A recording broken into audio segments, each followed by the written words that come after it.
दत्त जी ने और यश तनेजा जी, जो कि प्रतिष्ठित समाज सेवी हैं, दोनों शहर की मानी जानी हस्तियां हैं, उन्होंने युग पुरुष जननायक स्वर्गीय चौधरी देवीलाल जी की विचारधारा में आस्था व्यक्त करते हुए पार्टी की लीडरशिप के साथ, तमाम वरिष्ठ नेताओं के साथ बीजेपी में आने का फैसला किया है। मैं दिल खोल करके मेरी तरफ से और पूरी पार्टी की तरफ से, पार्टी नहीं एक परिवार का इनका स्वागत करता हूं। और जिस सोच को लेकर के गरीब किसान, मजदूर, कमेरे वर्ग, दलित, पिछड़े, गरीब तबके की आवाज को उठाने के लिए ये भी इस पार्टी में सम्मिलित हुए हैं, इस हवन यज्ञ में इन्होंने अपनी आहुति डालने का मन बनाया है। मैं भी इन्हें ये आश्वस्त करता हूँ, इस सोच को लेके आप आए हो, मोहर लगाकर विश्वास और मान सम्मान के रूप में आपको पूरी तरह देने का काम करेंगे। नए पुराने में कोई भेद नहीं होता। जो पार्टी का सिपाही बनकर के चले, उसके अस्तित्व से जुड़े, उसके मूल से जुड़े, जो पार्टी का सेवक होता है। और मुझे उम्मीद है कि ये भी चौधरी देवीलाल जी की विचारधारा को मजबूत करेंगे, गांव-गांव तक, शहर के वार्ड तक ले जाएंगे। आज आप लोगों से लंबे अरसे के बाद मिलना हुआ है, सभी कार्यकर्ताओं से लंबे अरसे के बाद आज यहाँ आना हुआ। बहुत खुशी है कि विकट विपरीत परिस्थितियों में भी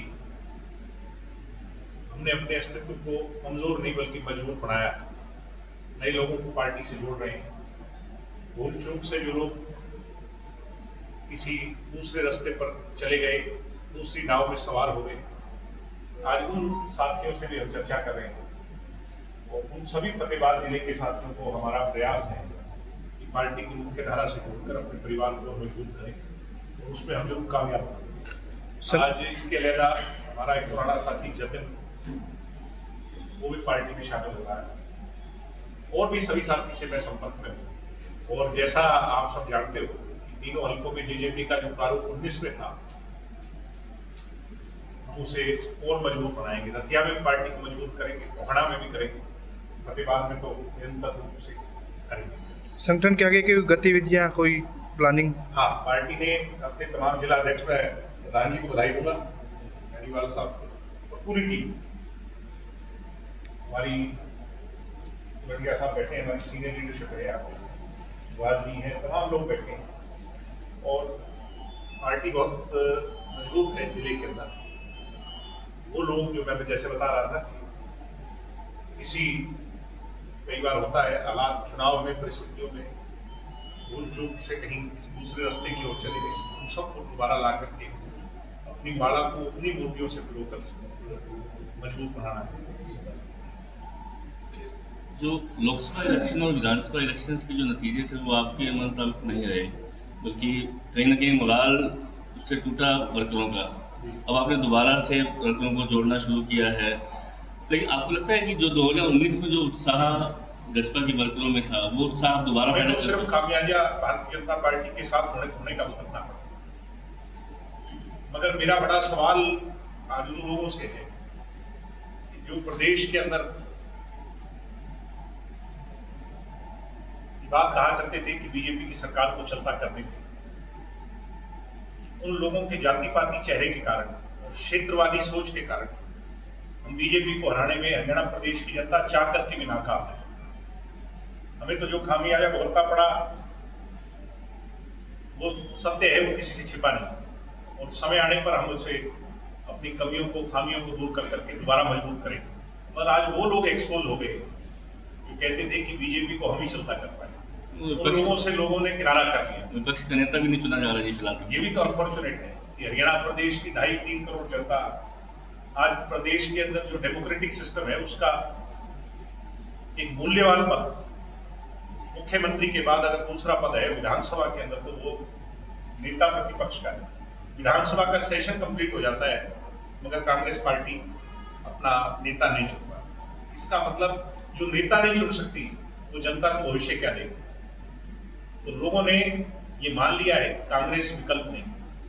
जननायक जनता party, progressive youth leadership, Dushyant Chautala की दूरगामी सोच आज लोगों को फिर से याद आ रही है। जो दुष्यंत चौटाला के समय कभी नहरों में कोई पानी की समस्या नहीं आई, विकास की कोई दिक्कत नहीं आई, डेवलपमेंट के लिए आप अपने यहाँ से ही देख लीजिए, कोई सड़कों के जाल बिछाने की बात नहीं, कोई और बात। दुष्यंत जी ने कभी जिले के लिए कोई फतेहबाद के लिए कभी नहीं छोड़ा। आज लोगों को याद है। आपके यहाँ तो जो मान सम्मान था पिछले 5 साल 4.5 साल सब लोगों को जनहित मुद्दों को लेके जजपा पार्टी अभी कहीं खुल के दिखाई नहीं देती। नहीं, जननायक जनता पार्टी हर जनहित के मुद्दे को लेकर के, चाहे पानी का मसला है, आज सबसे बड़ा मसला पानी का है। हमारे 3 जिलों में आपने देखा कि पार्टी ने जेजेपी ने सबसे पहले इसकी आवाज उठाई और आज जन जन इस बात के लिए आंदोलित है कैसे हमारा पानी का हक पंजाब से हमें पूरा मिले और भाखड़ा का पानी जो हमारे क्षेत्र के लिए जीवन रेखा समान है, तो उसकी लड़ाई हम लड़ रहे हैं। और भी जो समय समय पर जो जनहित के मुद्दे हैं उसको लेकर के आवाज उठाते आए। देश पर एक भारी संकट आया जब हमारे 26 लोगों की जान पहलगाम के अंदर चली गई। उसके बाद देश की सेना का मोराल बढ़ाने की बात की, संगठित होने की बात की। पूरा देश संगठित था, हम सब लोग मजबूती से लड़ाई लड़े और जो हमारे देश की सेना ने तुल्य साहस के साथ जो हमारे विरोधी हैं उनको एक सबक सिखाया कि बहुत इसकी आवाज, इसकी ध्वनि बहुत दूर तक है। हम सब लोग संगठित हैं। आज जो देश पर संकट आया था उसमें सारा देश, हमारे राजनीतिक दल भी सब संगठित। और मुझे उम्मीद है कि जो जनहित के जब समय समय पर कोई भी विषय आएगा उसको लेकर आंदोलन भी रहेगी, लड़ाई लड़ेगी। मगर पहला है